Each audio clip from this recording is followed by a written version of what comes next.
L'échange que vous allez entendre est un entretien épistémique. Il s'agit d'une conversation asymétrique dans laquelle on s'intéresse à notre interlocuteur en lui posant des questions. Au travers de celle-ci, nous cherchons à comprendre les raisons qui motivent son avis. L'objectif principal de cette forme de conversation est de passer un moment agréable et mutuellement enrichissant. À tout à l'heure. Ça marche. Salut ProX. Salut Tsag. Tu vas bien? Ça va et toi? Ça va bien, je te remercie. Qu'est-ce qui t'a donné l'envie de monter? Est-ce que pour toi, il faut respecter les croyances ou pas du tout? Juste discuter. J'ai pas l'habitude de débattre et du coup, je me suis dit que c'était un bon outil pour apprendre à le faire. Et en ce qui concerne respecter les croyances, je suis pas d'accord. Je suis pas d'accord dans le sens où, selon moi, quand on me demande de respecter une croyance, ça demande aussi de respecter ce qu'il y a écrit dedans. Et quand on me demande, par exemple, d'accepter qu'on tolère l'esclavagisme, que on peut frapper sa femme, qu'on peut lapider des femmes parce qu'elles n'ont pas crié lorsqu'elles se font V, ou encore d'autres croyances qui ne sont même pas religieuses, comme par exemple les gens qui pensent que la Terre est plate, j'affirme que ce sont des propos qu'on ne peut pas respecter. À l'inverse, on peut les tolérer, et c'est comme ça que la société fonctionne. D'accord. Donc, pour toi, le fait, toi, t'es pour qu'on critique, qu'on remette en cause les croyances, quelles qu'elles soient. Je suis un grand fervent de la critique. J'adore la critique. Pour moi, on devrait pouvoir tout critiquer, sans limite. Surtout quand ça touche à des sujets de société comme les religions, qui ont encore un peu trop d'autorité de nos jours. Et de 0 à 100, 0 c'est il faut absolument pas critiquer et respecter à fond les religions, pardon, les croyances. Et 100% c'est on peut et on doit critiquer et ne pas respecter les croyances. Tu te situerais à quel niveau?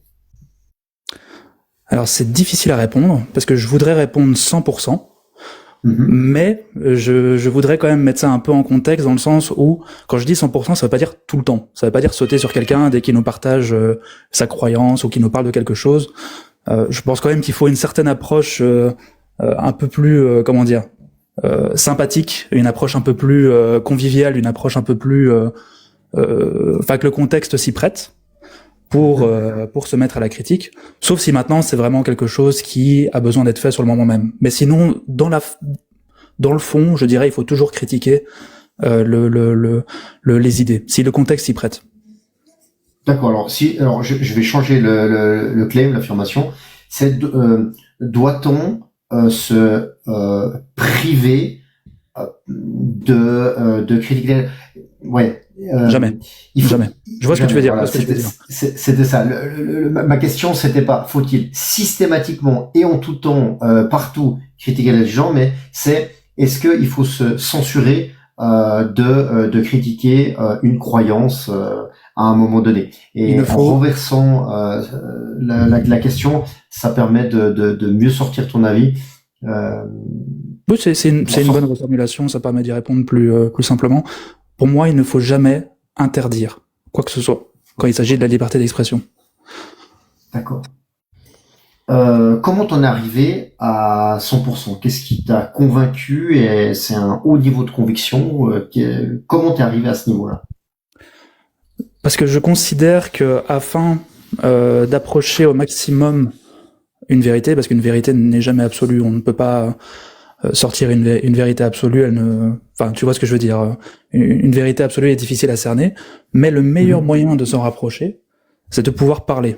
Et la censure, c'est juste un moyen de éviter des sujets, de pouvoir laisser l'ignorance prendre de la place et au final ralentir les évolutions en matière d'idées. D'accord. Donc je vais reformuler. Pour toi, donc la vérité absolue n'existant pas parce que c'est une vérité, elle a jusqu'à preuve du contraire. Je suppose que c'est ça que tu as voulu. C'est ce que je voulais dire. Tu as voulu dire. Eh bien, le meilleur moyen de parvenir à disons une connaissance qui colle le plus à la description de la réalité, c'est de critiquer les idées, et les idées qui résistent à toutes les critiques sont des connaissances, et on peut s'y appuyer dessus pour aller plus loin. Voilà, j'ai un peu élargi le spectre en ayant, je pense, compris ce que tu voulais dire, mais est-ce que ça correspond à ton idée? Tu l'as beaucoup mieux expliqué que moi, mais c'est exactement ce que je pense. Ok, super. À partir de là, qu'est-ce qui pourrait te faire diminuer ta conviction, passer de 100% à 99,9?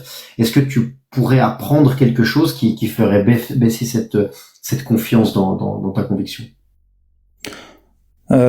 Difficile à me mettre dans cette situation. Quand c'est pas encore quelque chose qu'on croit, c'est difficile de se mettre en situation. Je pense que la seule chose qui pourrait me limiter à ce niveau-là, ce sont mes propres biais. Ça peut arriver, vu que je suis un être humain, de me tromper. Je peux avoir des biais, et je pourrais m'enfermer dans certaines idées sans m'en rendre compte. Mais c'est pour ça que je considère que, au final, ça confirme un peu ce que je dis, c'est-à-dire que je dois toujours parler avec des gens.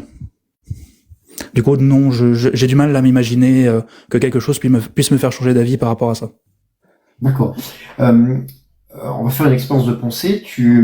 Dans 10 ans, donc fin d'année 2035, tu te rends compte qu'en fait, le fait de critiquer les croyances était une mauvaise chose. Qu'est-ce qu'il aurait pu se produire pendant ces 10 ans pour qu'on arrive à cette situation-là? Je pense que ce serait l'amalgame. Un amalgame qui a déjà lieu maintenant. C'est-à-dire que quand on critique des idées, ce soit amalgamé avec une critique des personnes en elles-mêmes. Alors ça pourrait, je dis bien ça pourrait, à cause de cet amalgame et non pas à cause de la critique en elle-même, qu'on arrive à un résultat comme celui-là. Mais je maintiens quand même que c'est pas pour autant qu'il ne faut pas, dans la peur d'un hypothétique futur, limiter notre critique, parce que c'est le seul moyen d'éloigner toute forme d'ignorance et d'arriver à ce que je disais tout à l'heure, s'approcher le plus possible de la vérité. C'est quelque chose qui revient très très souvent, hein, le fait de, lorsqu'on critique une croyance, on critique la personne. Selon toi, pourquoi est-ce que c'est quelque chose qui revient très souvent, et pourquoi on a de la peine à séparer la croyance des personnes? Je pense que en fait, on a réussi à le faire, par exemple, pour le catholicisme. Ça veut dire qu'on arrive plus ou moins maintenant facilement à critiquer le dogme catholique. Mais pour d'autres religions, je vais citer l'islam, comme c'est une religion qui est encore plutôt jeune et qui n'a pas encore subi la critique que le catholicisme a subi, ou le judaïsme a subi, c'est encore une religion qui fait relativement autorité dans les endroits où on la pratique, et dans ces endroits où on la pratique, comme elle fait autorité, ils considèrent que cette religion fait partie de leur identité. Donc si maintenant on critique leur religion, on les critique eux aussi. D'accord. Quelle est la meilleure chose à faire selon toi pour pas tomber dans ce travers, ou comment il faut dire ça, pour faire prendre conscience aux croyances qui sont critiquées, que l'attaque est vraiment sur la croyance et absolument pas sur les personnes? Est-ce qu'il y a des éléments, quels sont les éléments importants à prendre en compte pour bien différencier et bien mettre ça en exergue? Je pense que l'amalgame, des fois, est aussi fait par pas seulement les croyants, mais aussi des non-croyants. Je pense qu'une première étape, ce serait que les non-croyants en eux-mêmes, de manière générale, en fait, je vais même pas juste préciser les non-croyants, mais je pense que au plus on met l'accent à chaque fois qu'on critique l'idéologie, qu'on critique bien les idées et non pas la personne, et que quand on émet une critique sur un événement d'actualité, qu'on arrête en fait de faire l'amalgame entre les deux, parce que je trouve qu'en fait il il y a du sel qui est ajouté un peu des deux côtés. Dans le sens où les croyants font l'amalgame entre le propos et leur personne, mais il y a aussi des non-croyants qui eux aussi font l'amalgame entre ce que disent les textes et les croyants en eux-mêmes. Donc pour moi, en fait, c'est juste une pratique de tous les jours. Je pense pas qu'il y ait une solution miracle. Je pense juste que c'est une question de dialogue. D'accord, comme un peu beaucoup de problématiques, il n'y a pas la solution miracle, mais C'est ça. C'est ça. Pour moi, en fait, solutions, ouais. J'ai pas vraiment de solution. Une solution qui serait immédiate, ce serait interdire. Ce serait mettre une loi qui serait fixe.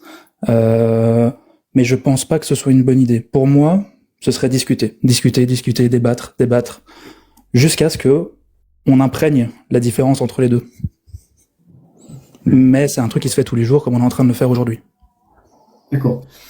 Est-ce que toi-même, tu as eu droit à des critiques de quelque chose que tu croyais, qui t'ont aidé et où tu as finalement changé d'avis au bout d'un certain temps? Difficile à dire. Je pense en avoir eu beaucoup, mais comme c'était par petits à-coups à gauche et à droite, j'ai du mal à pointer du doigt un sujet précis. C'est une très bonne question. C'est toujours un peu difficile de mettre le doigt là-dessus. Je pense avoir toujours des biais aujourd'hui. Je pense que il y a toujours moyen de se remettre en question sur plein de choses.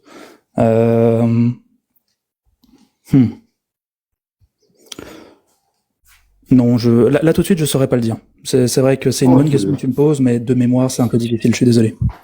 C'est pas grave, ça viendra demain matin sous la douche. On parle souvent du jour et des jours d'après les entretiens épistémiques. C'est fait aussi et surtout pour ça, d'engager des réflexions qui durent un moment et qui permettent d'y voir plus clair ou d'avoir plus de questions et de pouvoir mieux se positionner sur les questions qu'on traite dans ces lives. Écoute, je crois qu'on a fait un petit peu le tour. Est-ce qu'il y a une question que t'aurais aimé que je te pose durant cet entretien?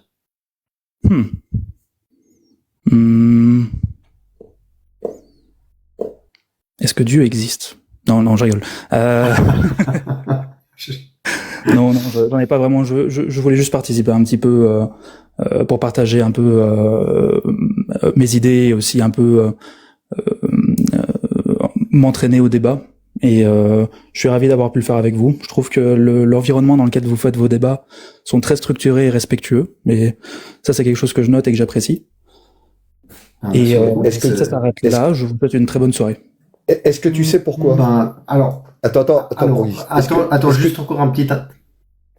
Ouais, vas-y, Russell. Est-ce que tu sais pourquoi ici l'ambiance est différente? Dis-moi. Parce qu'on ne débat pas. Ah, vous posez des questions. On réfléchit ensemble. Ok, oui, je vois.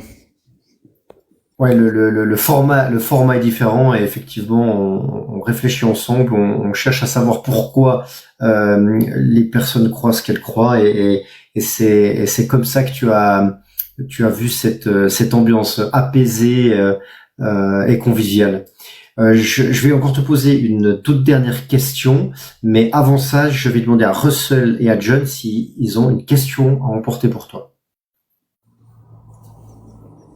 J'en avais potentiellement une. Pour toi, a-t-on la capacité de permettre aux gens de se dissocier de leurs croyances sans utiliser la critique, même virulente? Merci Russell. Est-ce que John, tu as une question à emporter pour Solid Snack? Alors, j'ai pas de question, non. Merci beaucoup John. Je vais te poser la dernière question, Solid Snack, c'est comment tu t'es senti pendant notre conversation? Je vais juste d'abord répondre à la question qu'on m'a posée juste avant. s'il y a un autre moyen, un moyen praticable, donc qu'on n'emploierait pas nous-mêmes délibérément, non. Maintenant, un autre moyen qui arrive malgré nous, je pense que c'est l'expérience. Je pense que des événements de la vie de tous les jours peuvent mettre en avant des absurdités qui se trouvent dans les croyances. Mais malheureusement, c'est pas quelque chose qu'on peut pratiquer parce qu'on peut pas délibérément mettre ça sur le chemin des gens. Mais je pense que c'est un autre moyen qui serait bon. Bah, écoute, merci beaucoup pour ta réponse. Du coup, ma question, comment tu t'es senti pendant cet entretien avec moi? C'était très chouette. Franchement, j'ai bien apprécié. J'apprécie beaucoup la forme du débat. Excusez-moi, du Conversation, de l'entretien. de la conversation. Je trouve que c'est un bon format de poser des questions parce que ça permet aux gens d'essayer d'expliquer leurs pensées. Et c'est vrai que c'est un exercice difficile parce que des fois on pense des choses, mais savoir les expliquer, c'est autre chose. Et je pense que c'est exactement Vas-y. Excuse-moi.